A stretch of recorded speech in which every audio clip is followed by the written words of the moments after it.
అయితే ఒక విషయం మాత్రం ఇక్కడ హైదరాబాద్ ప్రజలు గమనించాల్సిన అక్కరుంది.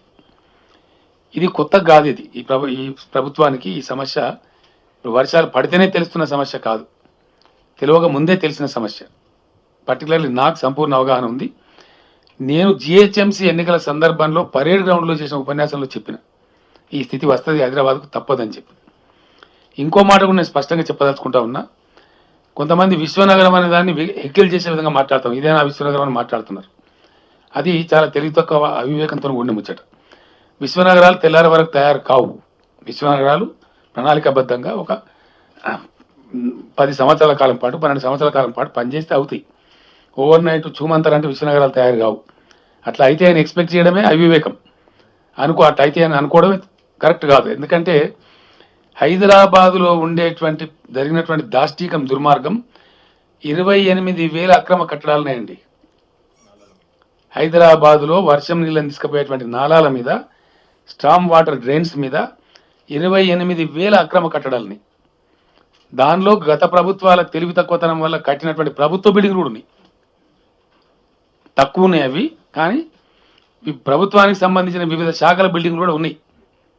ఒక అంత గొప్ప పరిపాలన గతంలో జరిగింది కాబట్టి ఈ కర్మ వస్తుంది మనకు. ఇది ఎక్కడి నుంచి వచ్చింది ఇది? దీన్ని చెయ్యాలంటే దీనికి కావాల్సిన వ్యయం 11,000 కోట్ల రూపాయలు.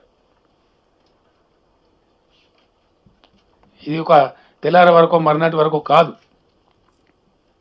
అవుతుంది అన్నట్టుగా కావాలంటే కొంతమంది మాట్లాడుతూ ఉన్నారు. యాక్చువల్ మేము వచ్చి 2 years 4 months అయింది. సిచ్యువేషన్ పూర్తిగా అసెస్ చేసి తెలుసుకొని ఈ సర్వేలన్నీ చేసేటప్పటికే ఓ ఏడాది కాలం పోతుంది.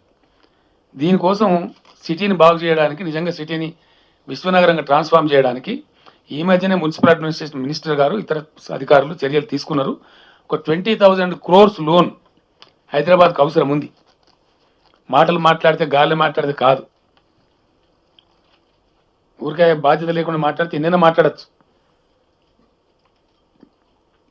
ఇది చేయడానికి కూడా దాదాపు 3-4 సంవత్సరాలు 5 సంవత్సరాలు శ్రమిస్తే కానీ కాదు. ఈరోజు హైదరాబాద్ పాడైన రోడ్లు కూడా చాలా తక్కువ పర్సెంట్.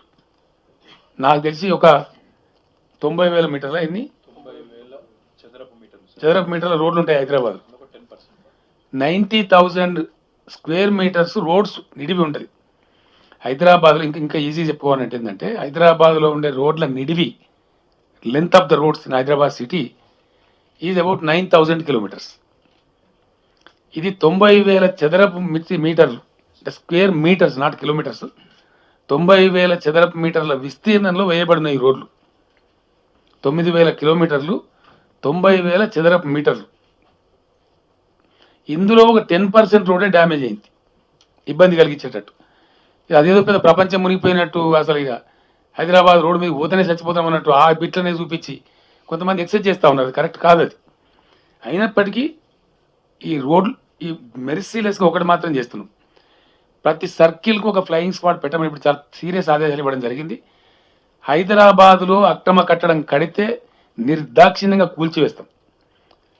అది కట్టేవాడు రాజకీయ నాయకుడైనా, మంత్రి అయినా, ఎమ్మెల్యే అయినా, కార్పొరేటర్ అయినా, ఎవరైనా సరే నిర్దాక్షిణ్యంగా ఎంత పవర్ఫుల్ పర్సన్ అయినా సరే ఇక నుంచి అక్రమ కట్టడాలు ఎట్టి పరిస్థితుల్లో హైదరాబాద్లో అనుమతించబడాయి. నంబర్ 1. కట్టదలుచుకున్న కూడా నేను హెచ్చరిక చెప్తా ఉన్నా, కట్టి మీ ఆస్తి చెడగొట్టుకోకండి, డబ్బులు పాడు చేసుకోకండి. దయచేసి నిర్దాక్షిణ్యంగా ప్రభుత్వం కూల్చివేస్తుంది ఒకటి, లేకపోతే ఇటువంటి సిచ్యువేషన్ వస్తుంది. తర్వాత ఈ 28,000 నాలాల మీద కట్టిన అబ్స్ట్రక్షన్స్ కూడా తొలగించాల్సిన అక్కర ఉంటుంది. మీడియాతో నా ప్రార్థన, దయచేసి మీరు ఇప్పుడు ఎట్లయితే రిపోర్ట్ చేసినారో సమస్యను, ఇవి కూల్చేటప్పుడు కూడా మీరు పాజిటివ్ ధోరణితో కరెక్ట్గా కూలుస్తున్న ప్రభుత్వం మీద సపోర్ట్ చేయాలి. అది ధర్మం. ఎందుకంటే మరి సమస్య పోవాలి కదా. ఎందుకు చెప్తాను నేను ఈ మాట అంటే, వై ఐఎమ్ టెల్లింగ్ ఈజ్, ఒక పెద్ద శుభవార్త ఉంది మనందరికీ. అంతర్జాతీయ వాతావరణ సంస్థలు అన్నీ కూడా యునానిమస్గా చెప్తున్న విషయం ఏంటంటే, గత కాలం మనం ఒక దశాబ్దంలో దాదాపు 6-7 సంవత్సరాలు 7 సంవత్సరాలు వీఆర్ రీలింగ్ అండర్ డ్రాట్, వరుస కరువులతో అల్లాడినాం.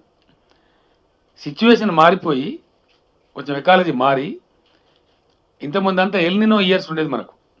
నౌ దిస్ ఇయర్తోని లానినో సైకిల్ మొదలైంది. అంటే నెక్స్ట్ ఇయర్ కూడా భారీ వర్షాలే ఉండబోతాయి, రాబోయే 5-6 సంవత్సరాలు చాలా చక్కటి వర్షపాతం ఉంటుంది అనేటువంటి ఒక శుభ సందేశం మనకు వస్తూ ఉంది.